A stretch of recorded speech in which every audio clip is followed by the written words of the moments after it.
से उनकी निस्बत 1 డిసెంబర్ 1986 హిందీలో చెప్పారు.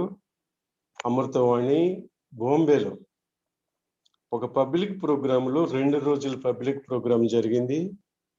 చాలా పెద్ద ఆడియో కొంత భాగాన్ని మనం ఈరోజు తెలుసుకుందాం. సహస్రారం ద్వారా వినటానికి, హృదయం ద్వారా వినటానికి ప్రయత్నం చేద్దాం. జై శ్రీమాత. स्कूल में या कॉलेज में जाकर कर मेरे अंदर कोई मेरे भाषण में कोई त्रुटियां हो जाएं तो आप उदार हृदय से मुझे क्षमा कर दें।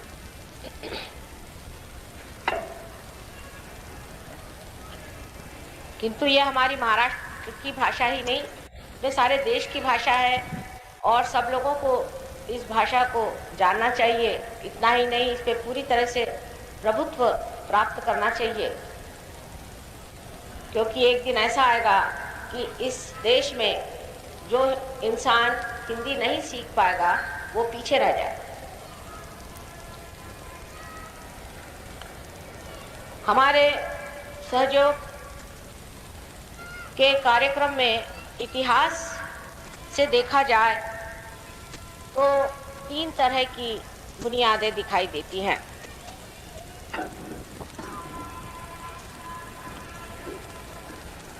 जैसे कि मकान बनाया जाता है तो उसमें भी 3 तरह से बुनियाद डाली जाती है, लेकिन जो लोग सिर्फ अपनी बुद्धि से ही कार्यरत होते हैं वो हमेशा एक चीज़ को पकड़ लेते हैं। जैसे कि कल एक साहब ने मुझे सवाल पूछा कि हमारे वेदों में तो कुंडलिनी का उल्लेख नहीं है। फिर कल कोई कहेगा कि अच्छा किसी गीत गोविंद में इसका उल्लेख नहीं है, कोई कहेगा कि गीता में कुंडलिनी का उल्लेख नहीं है, तो अब आप कुंडलिनी की बात क्यों कर रहे हैं? यही समझना चाहिए कि जिसे हम आत्मिक ज्ञान कहते हैं उसका एक जीवंत वृक्ष है जो हमारे अंदर पनपता है। जिसे कि मोसेस के ज़माने में उसने कहा था कि ट्री ऑफ फायर, अब उसने ट्री ऑफ फायर कह दिया, उसके मामले में किसी ने जांच पड़ताल नहीं की कि ये ट्री ऑफ फायर क्या है। उसके बाद कहा गया कि I will appear before you like tongues of flames. ये कोई भी ईसाई पादरी से जाके आप पूछे कि इसका क्या मतलब है तो वो कहेंगे साहब मैं तो नहीं जानता। और हर जगह होली घोस्ट की बातचीत होती है तो वो कहते हैं कि होली घोस्ट क्या चीज़ है, एक परिंदा है उनके हिसाब से। आदि शक्ति की बात वो जानते नहीं। तो सब ईसाई लोग कह सकते हैं कि माँ आप कुंडलिनी की बात कर रहे हैं, वो बाइबल में लिखा नहीं। मैंने आपसे बताया है कि जहाँ भी उत्थान होता है तो सिंथेसिस, जिसे सम्यकता कहते हैं, वो आना चाहिए, सम्यक ज्ञान आना चाहिए, सम्यक बातचीत होनी चाहिए, क्योंकि हम बाह्य से सूक्ष्म तरफ जाते हैं। हम बाह्य से हे कोण ग्रस्त आहे कसं करायचं, मध्ये मध्ये सगळ्यांना डिस्टर्ब करायचं, एवढी कोणची गाडी नाही। और मी काय मिनिस्टर नाही माझ्या एवढे फोटो घ्यायला। बाह्य से आप सूक्ष्म में उतरते हैं और सूक्ष्म में उतरते समय आप देखते हैं कि जो सूक्ष्म अंदर का धागा है, जो सूत्र है हमारे अंदर, वो सारा ही जो कुछ बाह्य का है उसे पकड़े हुए। जैसे कि मैंने आपसे बताया था कि एक वृक्ष के अंदर जो रस होता है वो सारी ही वृक्ष की हर एक अभिव्यक्ति को प्लावित करता है, मैनिफेस्टेशन करता है। इसी प्रकार जब हम बाह्य से अंदर की ओर गुजरते हैं तब हम सूक्ष्म होते जाते हैं, और जैसे जैसे हम उत्थान की ओर, इवोल्यूशन की ओर चलते हैं, वैसे वैसे हमारे अंदर एक तरह का सम्यक ज्ञान आता है, जिसे अंग्रेजी में इंटीग्रेशन कहते हैं। जब हम यहाँ पर आपके सामने ये चित्र रखते हैं तो आप कह सकते हैं कि माँ ऐसा चित्र हमने कहीं भी नहीं देखा। ठीक बात है। अगर आपने पहले देखा होता तो हमें यहाँ आने की जरूरत क्या थी और आपसे बातचीत करने की जरूरत क्या थी। इस चित्र में आप अगर देखें तो हमारे अंदर 3 तरह की शक्तियां बताई गई। अब जो बातचीत हम कर रहे हैं उस पर आप विश्वास करें या न करें, ये दूसरी बात है, लेकिन कम से कम एक शास्त्रीय तरीके से उस दृष्टिकोण से अगर देखा जाए तो मनुष्य को अपनी बुद्धि को सजग रखना चाहिए और खुले दिमाग से सोचना चाहिए। ओपन माइंडेडनेस होनी चाहिए। अगर आपके अंदर ओपन माइंडेडनेस नहीं है तो आपके लिए कोई सा भी ज्ञान बेकार है। फिर वो साइंस का क्यों न हो, फिर वो भूगर्भ शास्त्र का क्यों न हो, फिर वो किसी भी शास्त्र का क्यों न हो, जब तक आपका दिमाग इस मामले में खुला नहीं है, इस कुंद दिमाग में आप कुछ भी नहीं भर सकते। इसलिए दिमाग को खोलकर आप हमारी जो कुछ बातें हैं इसे एक धारणा स्वरूप, एक हाइपोथेसिस के स्वरूप आपको जानना चाहिए। और उसके बाद जब ये सिद्ध हो जाता है, जब इसकी सिद्धता हो जाती, तब उसे मान्यता देनी चाहिए। जैसे कि वेद लिखे गए थे, वो कहे बहुत पहले गए थे, हजारों वर्ष पहले, उसके बाद मुखोद्गत होने की वजह से वो बाद में लिखे गए। उनको तो कहते हैं कि वो सिर्फ 3000 ईसा के पूर्व लिखे गए, तो क्या मतलब वेद वगैरह उस वक्त लिखे गए जबकि ईसा आने वाले थे। लेकिन लिखी हुई चीज वेद ही है। इसका ये नहीं मतलब कि बाप की जो अनलिखी बातें हैं वो सब झूठ है। कोई चीज लिख डालने से सत्य नहीं हो जाती और कोई चीज न लिखने से असत्य नहीं हो जाती। लेकिन वेद भी सत्य है और बहुत बड़े सत्य हैं। और वेद में कहा गया है, जबकि आप वेद पढ़ते हैं, पहला ही उसका जो श्लोक है उसमें लिखा गया है कि इस वेद को पढ़ने से आपको अगर विद नहीं हुआ, आपने अगर जाना नहीं, ज्ञान को नहीं प्राप्त किया, तो यह जो वेद है ये आपके लिए व्यर्थ है। तो वो विद होना चाहिए। अब विद होने का मतलब लोग ये सोचते हैं कि आपकी खोपड़ी शब्दों से भर जाए, उसके जंजालों से भर के आप आपस में लड़ाई करें, झगड़ा करें, तोहमतें उठाएं, डॉगमास बनाएं। ये बात नहीं। जानने का मतलब है कि आपकी नसों में, आपके सेंट्रल नर्वस सिस्टम में इसको आपको जानना होगा। जो कृष्ण ने भी कहा था, इसे जानना पड़ता है।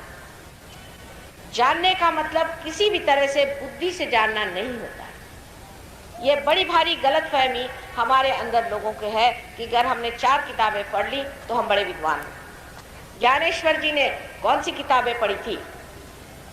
ईसा मसीह कौन सी यूनिवर्सिटी में गए हुए थे? कन्फ्यूशस ने कौन से फॉर्मल एजुकेशन को लिया हुआ?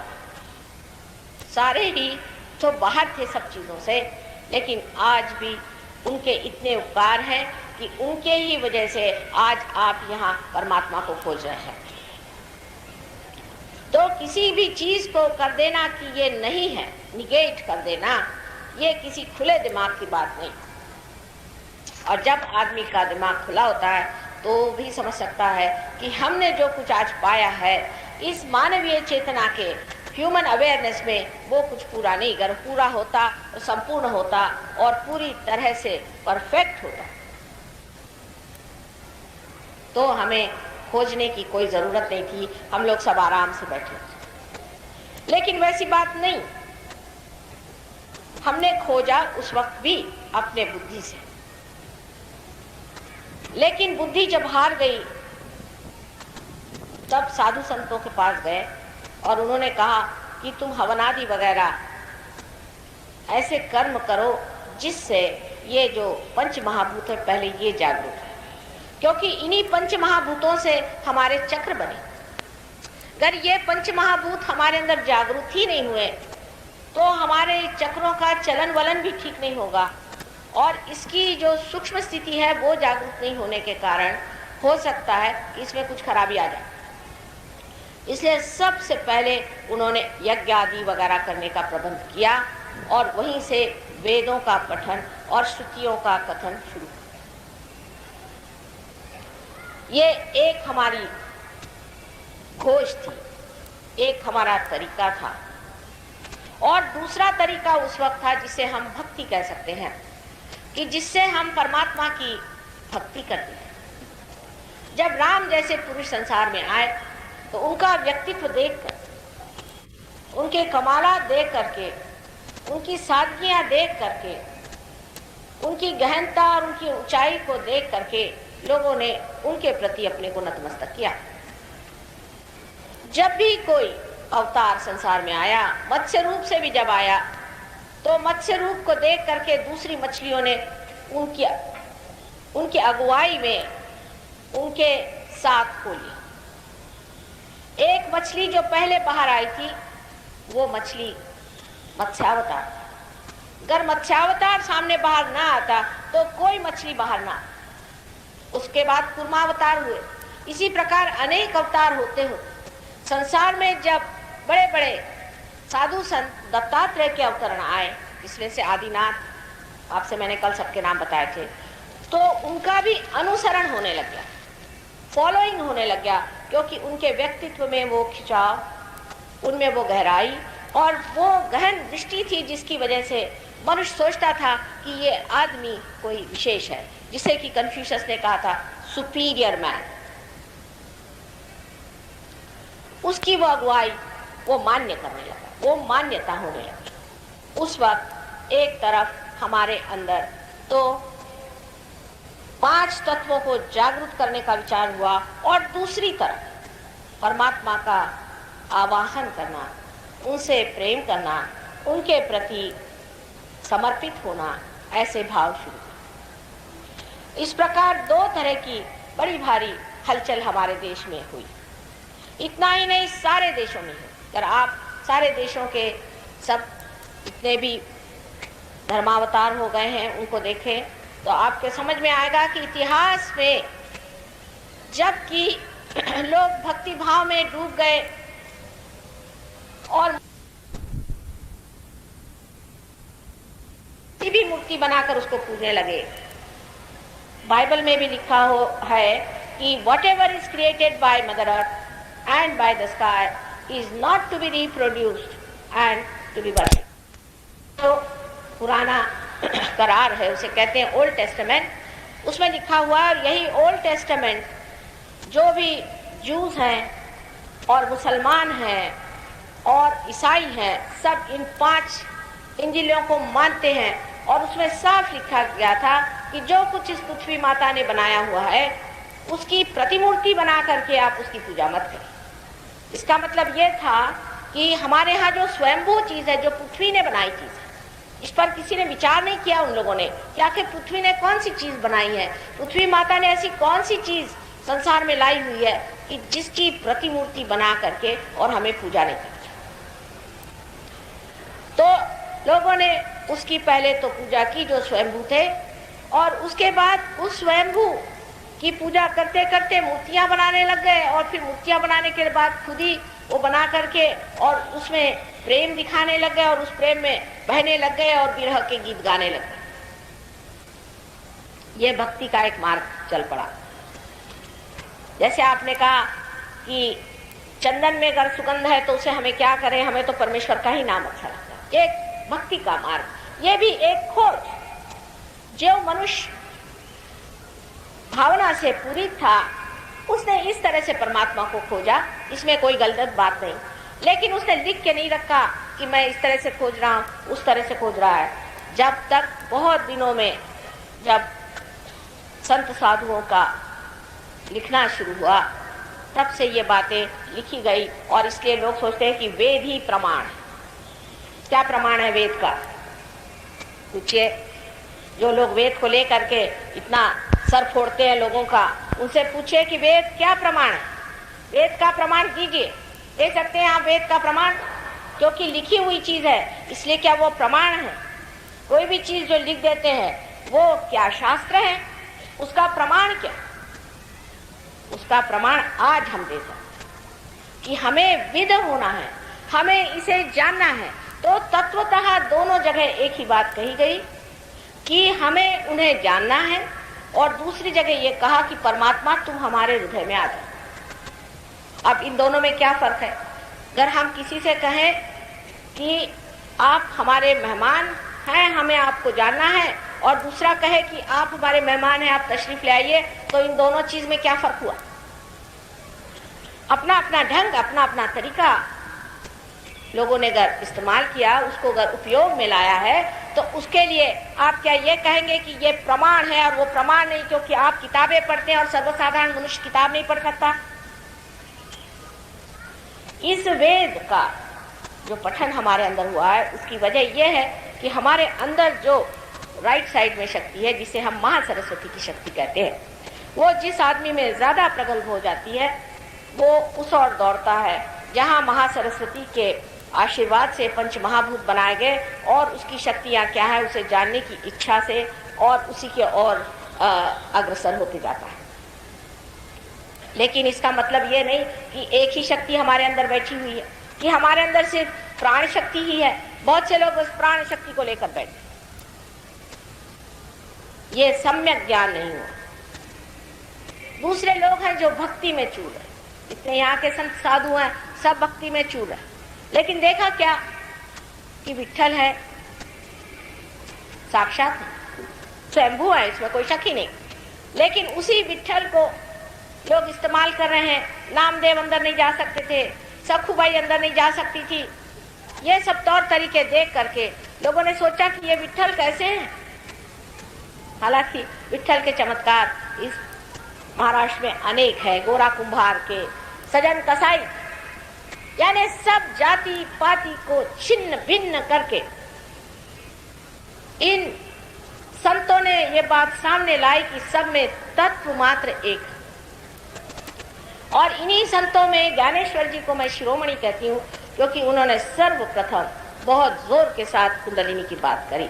हालांकि गीता लिखते वक्त उन्होंने कुंडलिनी की बात की, तो आप भक्ति मार्गी कह सकते हैं कि गीता में भी कुंडलिनी का वर्णन नहीं है। क्या वो जमाना ये था कि आपको कुंडलिनी की बात बताया, अभी भी आपके अकल में नहीं आ रही, तो उस वक्त किसके अकल में आती? लेकिन उन्होंने कहा कि आप ध्यानस्थ बैठो, ध्यान करने से ही आप इस ज्ञान को पा सकते हैं। इशारा उन्होंने कर दिया। इसका ये तो मतलब नहीं कि आप ध्यान करने बैठ जाइए, आप पा सकते हैं। मैंने तो बड़े बड़े गीता पढ़ने वाले लोग देखे, मैंने आपसे कल बताया, और देखती हूँ कि उनका जीवन बहुत ही निम्न स्तर का है। सब दुनिया भर की खुराफात में ही उन्हें मजा आता है, कोई भी अच्छी चीज उनके समझ में नहीं आती है। जैसे कोई आदमी है सड़ा हुआ फल ही खाने में मजा करता है, सड़ी हुई चीजें खाने में मजा लेता है, उसी प्रकार मनुष्य जो कि अपने को बड़ा विद्वान और पंडित और ऊंचा समझता है, उसका अगर आप जीवन जाके देखें तो एकदम सड़ा गला जीवन है, और दिन पे दिन वो सड़ते गलते जाता है और सोचता है कि मुझे बड़ा मजा आ रहा है, सबको मैं बेवकूफ बना रहा हूं, मैं तो बड़ा विद्वान। आप अपने ही को बेवकूफ बना रहे, अपने ही को आप ठग रहे। सो उस वक्त में उनकी बातचीत जहां तक थी वहां तक थी, क्योंकि जैसा समा होता है इसे समयाचार कहा जाता है। उस समाचार के अनुसार जो बात श्री कृष्ण को कहनी थी उन्होंने कह दी, जो बात श्री राम को कहनी थी वो कह दी। जैसे कि एक पेड़ में आप देखते हैं कि मूल होता है, और जिसने उसके मूल को देखा या बीज को देखा तो वो कहेगा भाई ये पेड़ और उस बीज का तो कोई संबंध नहीं है, क्योंकि वो बीज तो कुछ और चीज थी और ये तो पत्ते हैं, ये पत्ते से क्या मतलब। जब ये जीवंत क्रिया है तो उसी मूल पे सारा ये पेड़ खड़ा है, और इसी पेड़ में सुंदर फूल लगे हैं, और उसी फूल में ये फल भी लगे हैं। एक का दूसरे से संबंध है या नहीं, ये तो आप तभी जान सकते हैं जब आपके पास सम्यक ज्ञान होगा। लेकिन आप तो एक पत्ते को लेकर बैठ गए कि साहब मैं तो इस पत्ते में ही विश्वास करता हूँ और मैं किसी चीज में विश्वास नहीं करता। तो इंसान कहेगा अच्छा पागल खाने हो लीजिए, क्योंकि इस पत्ते के साथ सारा वृक्ष है, उसे आपको देखना है, और उस वृक्ष के अलग अलग स्तर पे जो उत्क्रांति के मुकाम आए हैं, मंजिलें आई हैं, उस मंजिलों को गुजरते गुजरते आज वो वृक्ष कहाँ है इसे भी देखना चाहिए। बजाय इसके कि वेदांत लेके बैठ गए, कोई कन्फ्यूशस लेके बैठ गया, कोई ताओ लेके बैठ गया, कोई क्रिश्चियनिटी लेके बैठ गया, कोई नानक साहब को लेके बैठ गया। इसलिए मैं नानक साहब के बड़े उपकार मानती हूँ कि उस वक्त के जितने भी गुरु थे, असल लोग थे, जो सब पार थे, ऐसे जितने भी पीर थे, उन्होंने सब का ही संकलित कर उसमें भी गड़बड़ तो हो ही गई। चाहे कुछ कर लीजिए, इंसान ये जानता है कि हर चीज को बर्बाद कैसे किया जाए। जब वो अपने ही को बर्बाद करने में बहुत होशियार है और उसी में सोचता है कि मुझे बड़ा मजा आ रहा है, तो वो फिर कर धर्म को बर्बाद करता है, तो उसमें क्या आश्चर्य की बात। तो धार्मिक इतिहास देखा जाए तो सर्वप्रथम हमारे अंदर जो लिखा गया वो जरूरी नहीं कि वही संपूर्ण था। हाँ, वो एक हिस्सा था जहाँ पर कि मनुष्य ने वेद से और प्राण शक्ति को जगाया, और प्राण शक्ति को जगा करके उसने अपने अंदर के चक्रों में जो पंच महाभूत हैं उन चक्रों को जागरूक किया। ये हमारे उत्क्रांति इवोल्यूशन का एक पहला हिस्सा हुआ। और दूसरा हिस्सा इसका था जबकि मनुष्य ने अपनी भावना को उभार कर उस सतह पे पहुंचा दिया जहां वो परमात्मा को पूरी तरह से समर्पित हो। दुनिया की कोई चीज से उसको मतलब नहीं रहा। उसने कहा कि परमात्मा मैं तुझको समर्पित। इस तरह के एक दूसरे तरह के लोग जिन्हें कि मैं कहती हूँ कि हमारे अंदर त्रिगुण में लोग रहते हैं, उसमें से एक गुण के लोग वो ज्ञान आदि वगैरह ढूंढते थे जो महा। జై శ్రీ మాతాజీ. ఇప్పుడు మనం విన్నటువంటి అమృతవాణి ఆడియో 1986 సంవత్సరంలో 1 డిసెంబర్ రోజున 2 రోజులు పబ్లిక్ ప్రోగ్రాములు జరిగినవి బాంబేలో. అంతకన్నా ముందు రోజున పరమపూజ్య శ్రీ మాతాజీ గారిని ఒక ప్రశ్న వేశారు. అమ్మ, మీరు కుండలిని అని వస్తున్నారు, జాగృతం చేస్తున్నారు, ఇది వేదాలలో ఎక్కడ రాసి ఉంది? మానవుడు చీకట్లో ఉంటాడు, ధ్వంతములలో ఉంటాడు, మబ్బుల్లో ఉంటాడు, అజ్ఞానంలో ఉంటాడు. దేవిని ప్రశ్నించేదలికి ఆ సమాధానము సభాపూర్వకంగా తెలియజేయాలి కాబట్టి అనేక వివరాలతో ఈ స్పీచ్ ఇచ్చారు శ్రీ మాతాజీ గారి ప్రవచనం. అందులోని ముఖ్యాంశాలని మనం తీసుకుందాం. ఎందుకంటే శ్రీ మాతాజీ గారి హిందీలో ఉంది కాబట్టి అందరికీ అర్థమైపోతుంది. ఏమంటున్నారంటే పూజ్య శ్రీ మాతాజీ గారు, మన చరిత్రలోనే ఉంది కదా, మన ఇతిహాసంలోనే ఉంది కదా, పునాదిని పట్టుకోవాలి. ఇల్లు నిర్మించాలన్నా కూడా పునాదిని చూసుకోవాలి. 3 విషయాలను చూసుకోవాలి ఎప్పుడు పునాది నిర్మించేటప్పుడు అంటున్నారు శ్రీ మాతాజీ గారు. వేదములో లేనటువంటి కొండలిని గీతా గోవింద్ అనే గ్రంథములో లేనిది, శ్రీకృష్ణ పరమాత్మ చెప్పినటువంటి గీతాసారములో భగవద్గీతలో లేనిది, ఇవన్నీ ఎందుకు చెబుతున్నారు మాకు ఇప్పుడు ఎందుకు అని ప్రశ్న వేస్తారట. దానికి సమాధానం ఏమంటున్నారంటే పూజ్య శ్రీ మాతాజీ గారు, మోసెస్ సమయంలో కూడా ఇది జరిగింది. ఆయన ట్రీ ఆఫ్ ఫైర్ అన్నాడు. ఆయన అరాఫత్ మౌంటైన్ లో గొర్రెలతో ఉన్నప్పుడు ఒక మంటలాగా, చల్లని మంటలాగా పైకి వచ్చారంట. అవి వేరే ఆడియోలో ఉన్నాయి కాబట్టి అన్వయం చేసుకుందాం మనం అర్థం చేసుకుంటానికి. మరి ఆ ట్రీ ఆఫ్ ఫైర్ అని ఆయన ఎందుకన్నాడు? మీరు శోధించారా? దాంట్లో పరిశోధన చేశారా? ఇవన్నీ చెబుతున్నారు కదా, అది కూడా చేశారా మీరు అంటున్నారు. అలాగే I will come as a tongues of flame అని బైబిల్లో ఉంది, హోలీ గోస్ట్ అని ఉంది. ఇస్రాయిల్ అందరూ కూడా అది చెబుతారు కదా. అది ఫరిందా అని సరిపెట్టుకున్నారు, ఒక దేవదూత అని సరిపెట్టుకున్నారు. ఆదిశక్తి అంటే ఏంటి? అవన్నీ ఎందుకు పరిశోధన చేయలేదు? తిరిగి ప్రశ్నిస్తున్నారు శ్రీ మాతాజీ గారు. అంటే మానవుడు ఏం చేస్తాడంటే అసమతుల్యంలో ఉంటాడు. ఒకటి చేస్తాడు, ఒకటి వదిలేస్తాడు. అందుకని పూజ్య శ్రీ మాతాజీ గారు ఏం గుర్తు చేస్తున్నారంటే హిందీలో సమ్యక్గా ఉండాలి, సూక్ష్మ జ్ఞాన దిశలో ఉండాలి, సత్యాన్ని పట్టుకోవాలి, వెలుపల నుండి లోపలికి వెళ్ళాలి అంటున్నారు. సమ్యక్ అంటే ఇంటిగ్రిటీ, అన్ని విషయాలని కూలంకషంగా చేసుకుని క్రోడీకరించి దానిలోని సారాంశంగా మధ్యస్థానంలోంచి రావాలి అని అంటున్నారు.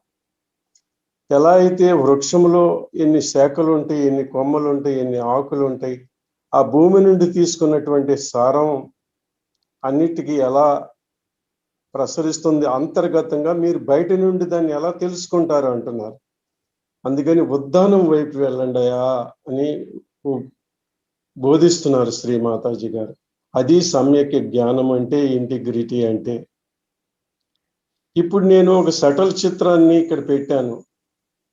అమ్మ ఇది ఎప్పుడు మేము చూడలేదమ్మా, మీరు తీసుకొచ్చారు ఏంటి అంటే, నేనేం చేయను మీరు చూడకపోతే. మీరు చూడలేదు కాబట్టే కదా తీసుకొచ్చి చెబుతున్నాను. మీకు ఇదివరకే తెలిసి ఉన్నట్లయితే దీని అవసరం ఏంటి అని ఎదురు ప్రశ్న వేశారు. మానవుడి యొక్క థింకింగ్ కి పరమాత్ముడు ఎలా సమాధానం చెబుతున్నాడో చూడండి. మీరు శాస్త్రీయ కోణంలో ఉండండి, ఓపెన్ మైండ్తో ఉండండి, అన్ని తెలుసుకోండి, ఆ 3 శక్తులు మీలో పనిచేస్తాయి అని చెబుతున్నారు శ్రీమాతాజీ గారు. తర్వాత ఏమని క్వశ్చన్ వేస్తారంట, ఇది ఎప్పుడో 3000 సంవత్సరాల క్రితం రాసి ఉంది కదా, చెప్పి ఉంది కదా, అది శ్రవణం ద్వారా తెలుస్తున్నారు కదా, పుస్తకాల్లో ఉన్నాయి కదా అంటారంట. అసలైన దాన్ని పట్టుకోరు. దాని పేరులో ఉంది చూసుకోండి, విద్ అనే ధాతువుని పట్టుకోండి. మీరు విద్ అంటే ఏంటి? విద్ అంటేనే జ్ఞానము. ఆ జ్ఞానము అనే పేరు మీదే వచ్చింది, దానికి వేదం అని వచ్చింది, అది పట్టుకోండి అని చెబుతున్నారు శ్రీ మాతాజీ గారు. మన చీకటిని, అంధకారాన్ని, మన ధ్వాంతాల్ని చీల్చేయటానికి వచ్చినటువంటి అవతారమూర్తి కాబట్టి అంత అథారిటీతో చెబుతున్నారు శ్రీ మాతాజీ. అది మీరు సెంట్రల్ నాడీ సిస్టంలో ఎలా అయితే శ్రీకృష్ణ పరమాత్మ చెప్పాడో, బుద్ధితో కాదు, అంతర్గతమైనటువంటి బ్రహ్మనాడి యొక్క అనుభూతితో మీరు తెలుసుకోవాలి. ఆయన గీతలోనే చెప్పాడు, అలాగే జ్ఞానేశ్వరి చెప్పాడు, జీసస్ చెప్పారు. వీళ్ళందరూ ఏ యూనివర్సిటీలో చదువుకుని వచ్చారు మీకు చెప్పడానికి? కన్ఫ్యూషియస్ వచ్చాడు, ఏ విశ్వవిద్యాలయంలో ఆయన స్టడీ చేశాడు, ఎందుకు చెప్పాడు ఆయన్ని మీరు తెలుసుకోండి. సహజయోగంలో కూడా మీరు తెలుసుకోలేకపోతే మీరు చేస్తున్నది అది వ్యర్థము, అది చీకటిమయము అని హెచ్చరిస్తున్నారు శ్రీమాతాజీ గారు. మరలా చెబుతున్నారు, ఓపెన్ మైండ్గా ఉంచుకోండి, శోధించటం తెలుసుకోండి, బుద్ధిని ఉపయోగించమాకండి. అందుకనేనంట అప్పుడు పంచమహాభూతాల సాయంతో ఉన్నటువంటి విషయాలన్నీ తెలుసుకునేవాళ్ళంట. అదే వేదాలలో ఉంది, అందువల్లనే వేదాలకి అంత గొప్పతనం ఆపాదించబడింది అన్నారు శ్రీమాతాజీ గారు. అందువల్ల గురువుల యొక్క సాయం కోరి ఆ వేదాలలో ఉన్న సారాన్ని తెలుసుకునేవాళ్ళు, యజ్ఞయాగాలు చేసేవాళ్ళు, ఆ గొప్పదనాన్ని అంతా తనకు రావాలని ఆస్వాదించటానికి అని చూసేవాళ్ళు. ఆ తర్వాతే ఇదంతా వేద పఠనం అనేది కూడా వచ్చింది, దానిలో శోధనం జరిగింది, అది ఉపయోగము అని తెలుసుకున్నారంట. ఆ తర్వాత రామచంద్రుల వారి యొక్క విషయాన్ని తీసుకొచ్చారు శ్రీ మాతాజీ గారు. ఆయన యొక్క కమాలా అన్నారు, అంటే ఆయన యొక్క వ్యక్తిత్వం, ఔన్నత్యము, గొప్పతనము, ఆయన చూసి ఆ గాఢత, ఆ ఉత్క్రాంతి వైపు వెళ్ళేటువంటి అవన్నీ రావాలి అని చెప్పారు. దానికి సమాధానం దాని యొక్క కంటిన్యూషన్లోనే ఏమని చెబుతున్నారంటే, అవతారమూర్తుల యొక్క ఉపయోగం, అవతారమూర్తుల యొక్క ఉత్క్రాంతి ఎలా జరిగింది, ఒక అవతారం తర్వాత ఒక అవతారం ఎలా వచ్చింది, ముందు మత్స్య అవతారం జరిగింది, ఒక చేప సముద్రంలోంచి, నీటిలోంచి బయటకు వచ్చింది, ఆయన యొక్క అగువ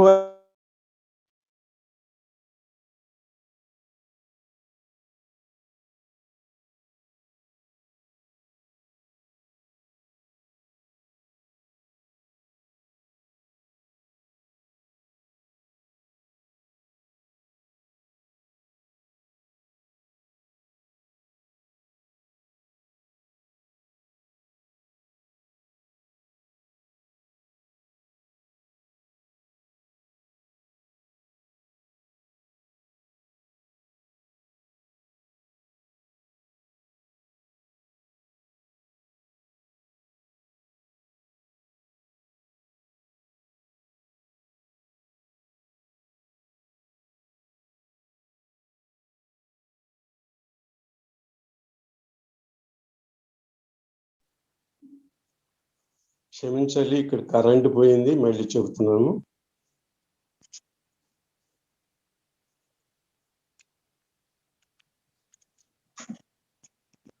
అప్పుడు ఏమని చెప్పారంట పూజ్య శ్రీ మాతాజీ గారు, కన్ఫ్యూషియస్ అనేటువంటి ఒక దశమ గురువుల్లో ఒక గురువైన వస్తే ఆయన సుపీరియర్ మ్యాన్ అంటే మానవుని యొక్క ఉత్క్రాంతిని తెలుసుకోవాలంటే అదంతా ఉండాలి అని చెప్పారు. తర్వాత ఏం చెప్పారంటే స్వయంభూ భూమిలోంచి వచ్చిన విగ్రహాలు వాటిని పూజ చేసుకుంటానికి ముందు ప్రారంభించారు. తర్వాత భూమిలో దొరికిన విగ్రహాల్లాగానే చూసి మానవుడు కూడా విగ్రహాలు చేయటము, పూజలు చేయటం మొదలుపెట్టారు అని చెబుతున్నారు శ్రీమాతాజీ గారు.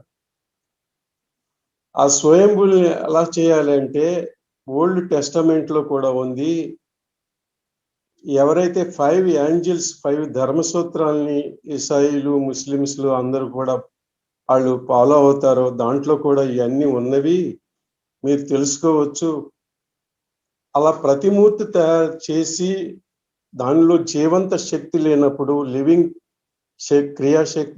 శక్తి లేనప్పుడు మీరు చేయలేరు, అవన్నీ వ్యర్థము. కొత్తగా మీరు చేయాల్సింది ఏమీ లేదు.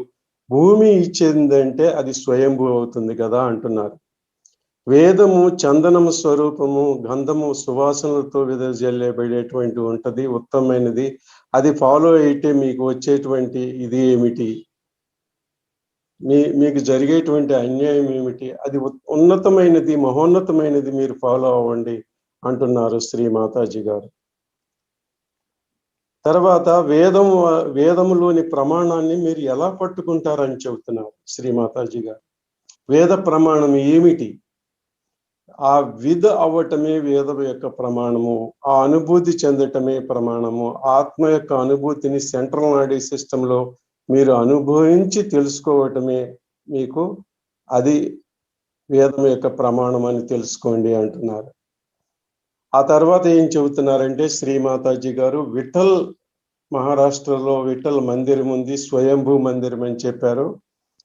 అక్కడ కూడా నామదేవుని, సక్కుబాయిని కూడా లోపలికి వెళ్ళలేదంటే. ఎందుకని? జాతి పాతి అనేది విడదీసేయండి, సంఘాన్ని విడదీసేటువంటి చెడు ఆచారాన్ని పట్టుకుని వాళ్ళందరూ ఉన్నారు. నేనైతే ఏమంటానంటే జ్ఞానేశ్వరు వచ్చాడు, ఆయన పుణ్యపురుషుడు, నేను ఆయన్ని శిరోమణి అని బిరుదిస్తాను ఆయనకి. ఎందుకంటే సర్వప్రథం గీతలో ఉన్న విషయాల్ని, ఆయన కుండలిని యొక్క జాగరణాన్ని గురించి, ఉత్క్రాంతిని గురించి, ధ్యానం చేయాల్సిన గురించి చెప్పారు. కానీ ఆయన్ని వాళ్ళు జీవించనివ్వలేదు. నేను చాలా మందిని చూశాను, గీత ఎక్స్పర్ట్స్ అని చెప్పుకుంటారు, నీచ ప్రవృత్తి కల వాళ్ళు. వాళ్ళ జీవనం ఎలా ఉంటుందంటే నేను ఎలా వర్ణించను.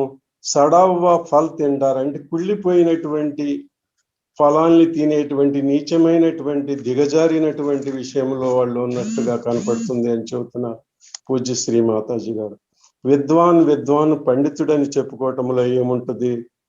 మీకు ఏది దొరకాలన్నా, ఎప్పుడు ఏది దొరకాలన్నా, ఇప్పుడు సహజయోగం వచ్చిందన్నా అది సమయాచారంగా మీకు వచ్చింది. ఏ కాలంలో ఏ యొక్క సంత ధర్మమూర్తుల వల్ల ఎప్పుడు ఏది రావాలో అది వస్తుంది. ఇప్పుడు సహజయోగం వచ్చిందని వాళ్ళని గుర్తు చేస్తున్నారు శ్రీమాతాజీ గారు. అలాగే ఓ చెట్టుని చూసుకోండి, చెట్టుకి ఆకులు ఉంటాయి, ఇవన్నీ ఉంటాయి కదా, జీవంత క్రియ ఉంటది కదా. ఆ వృక్షమంతా స్టడీ చేయాలి, కానీ ఏదో ఒక ఆకును పట్టుకుని ఇదే నా విద్య, ఇదే నా జ్ఞానం అని ఎగిరి పగడకూడదు అని కూడా చెబుతున్నారు శ్రీమాతాజీ గారు. అందుకని ఏం చేశాడంట గురునానక్ స్వామి అందరు మహాత్ములు రాసినవన్నీ ఒక గ్రంథముగా స్వీకరించి గురు గ్రంథ సాహెబ్లో పెట్టాడు ఆయన్ని. కానీ అది కూడా సరి అయిన మార్గంలో లేకుండా చేసేసారు. ఆయన అంత ప్రయత్నం చేసిన దాంట్లో కూడా అవకతవకలు జరిగినాయి అని కూడా ఆవేదనను వ్యక్తం చేశారు శ్రీమాతాజీ గారు. మరలా వేదం విషయాన్ని తీసుకొస్తూ, వేదములో ఉన్నటువంటిది ప్రాణశక్తి ఉంది, అవన్నీ తెలుసుకోండి. మీరు పంచభూతాల యొక్క ఆధారంతో ఏర్పడినటువంటి ఉత్క్రాంతిని తీసుకురావడానికి వచ్చినటువంటి దాన్ని మీరు విస్మరిస్తే ఎలాగా? అది జ్ఞానము, ఆ మహాకాళి యొక్క జ్ఞానము ఉంటుంది, మహాసరస్వతి యొక్క జ్ఞానం ఉంటుంది. అక్కడ సాకారము ఉంటుంది, నిరాకారం ఉంటుంది, అన్నీ ఉంటాయి, త్రిగుణాత్మిక రూపంలో ఉంటుంది అని మరొకసారి గుర్తు చేస్తున్నారు. ఇది ఇంత భాగం వరకు మనం వినగలిగాము ఈరోజు. మరి రెండో భాగాన్ని రేపు, మూడో భాగాన్ని ఎల్లుండి విందాము. ఇప్పుడు ఒక్క నిమిషం